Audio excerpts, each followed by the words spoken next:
This chapter explains how to set up options and define list values to tailor ShopPAK to how you do business.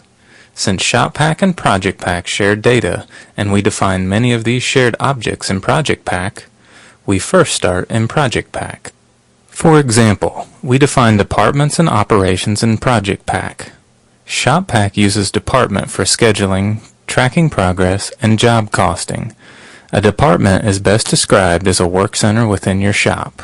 To define departments, go to the Define menu and select Department.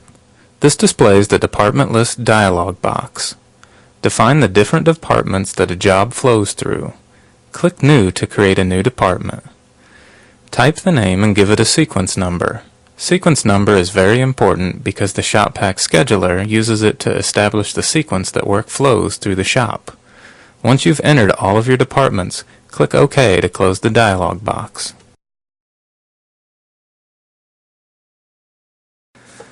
Once you've created your departments, create at least one operation for each department. Operations are used for tracking progress and job costing. To define an operation, go to the Define menu and select Operation Code. This displays the Operation Code List dialog box. Select the department you wish to add an operation code to and click New. Enter an opcode number.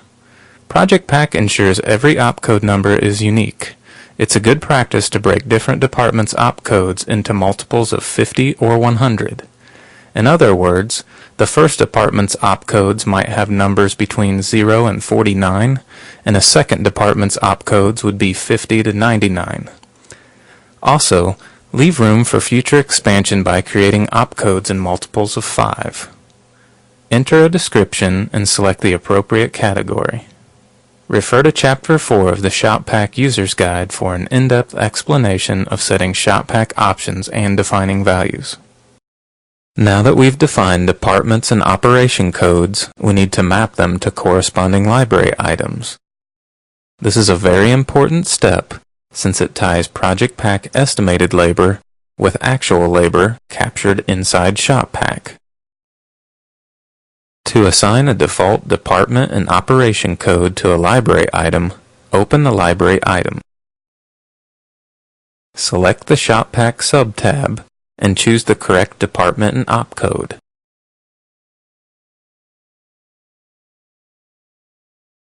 Complete this process for all labor-oriented library items.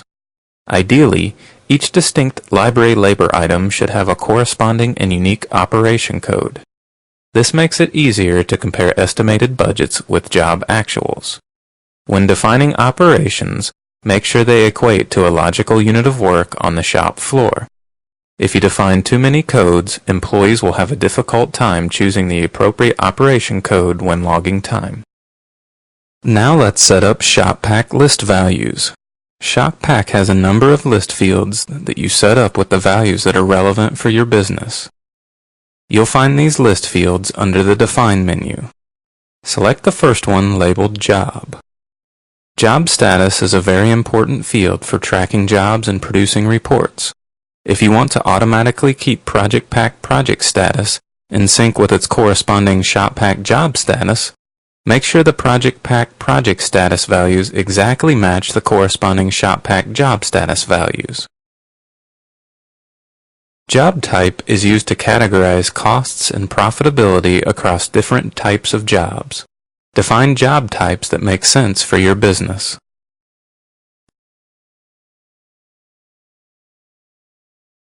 Job item type is very similar to job type, but it is used at the job item level.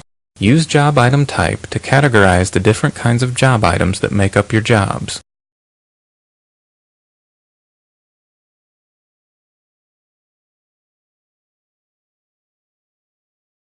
Use work order type to categorize different kinds of work orders. ShopPAK already identifies original bid, change order, and rework via the work order purpose pick list. Work order type is provided for any additional breakouts you require. Define both the terms you use for invoicing and purchasing via the Terms sub-tab. FOB, or free on board, indicates the physical location where title or ownership passes from seller to the buyer. When creating purchase orders, you'll choose terms and FOB from a pre-populated list. This saves time and improves consistency. Terms are also used on the billing form when creating regular invoices.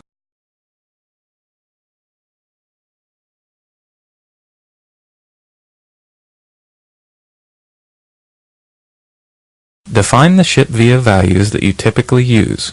When creating purchase orders and packing slips, you'll be able to choose often used phrases from a pre-populated list to save time and increase consistency.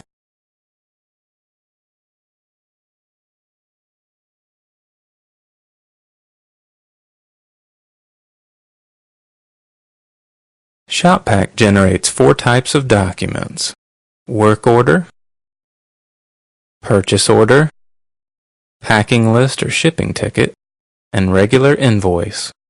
It also produces barcoded material and product labels. Set up default printing instructions for each document type. When you generate a document, you can always override default behavior when necessary. But in general, setting up printing defaults makes it easier to generate consistent and accurate documents. Remember, check out Chapter 4 in the User's Guide for comprehensive instructions for defining values and setting options.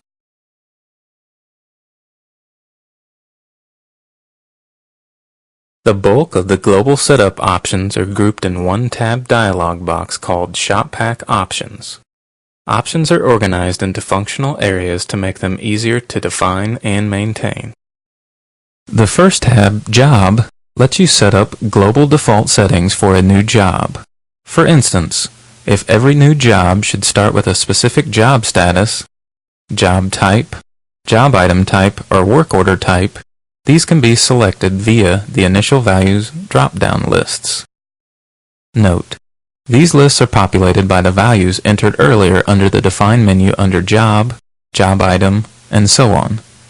Please refer to Chapter 4 of the ShopPAK User's Guide for an in-depth explanation on each option. The next tab, Estimate Conversion, lets you set up default settings for Project Pack Job Conversion. This will be covered in depth in the next tutorial, Chapter 3, Project Pack Estimate Conversion. Use the Purchasing tab to set up global default settings for purchase orders. For instance, the default ship-to address will be your own company's address. When necessary, most of the global defaults can be altered on individual purchase orders. The Job Costing tab is where you set up several job cost options and directives. For example, you have 3 choices for how you want direct material purchases applied against jobs. 1. Assign specific job item or work order to PO item. 2. Average PO item material cost across all job items. Or 3. Use estimated material costs at the job item and work order levels. For most customers, we recommend choosing the first approach. The Actuals tab lets you set up global default settings for formatting and calculating job cost actuals. Percent of labor budget is a powerful job tracking tool since ShopPAK calculates it automatically. Use it to see the labor actuals you've collected to date relative to the estimated labor budget. Define default shipping and billing behavior via the Shipping Billing tab. The upper section is for shipping, and the lower section is for billing. Use the Accounting tab to define default accounting export behavior. Refer to Chapter 19, Accounting Interfaces of the ShopPAK User's Guide for an in-depth explanation of your specific interface. The last tab lets you define some miscellaneous options that didn't quite fit anywhere else. For instance, this is where you define the first and last days of your work week. Your work week definition is used throughout ShopPAK for job cost reporting, time and attendance, and automatic overtime calculation. Refer to Chapter 4 of the ShopPAK User's Guide for an in-depth explanation of each option. By defining list values that are relevant to your business and choosing the correct options that drive ShopPAK behavior, you can configure ShopPAK so it fits your business like a glove.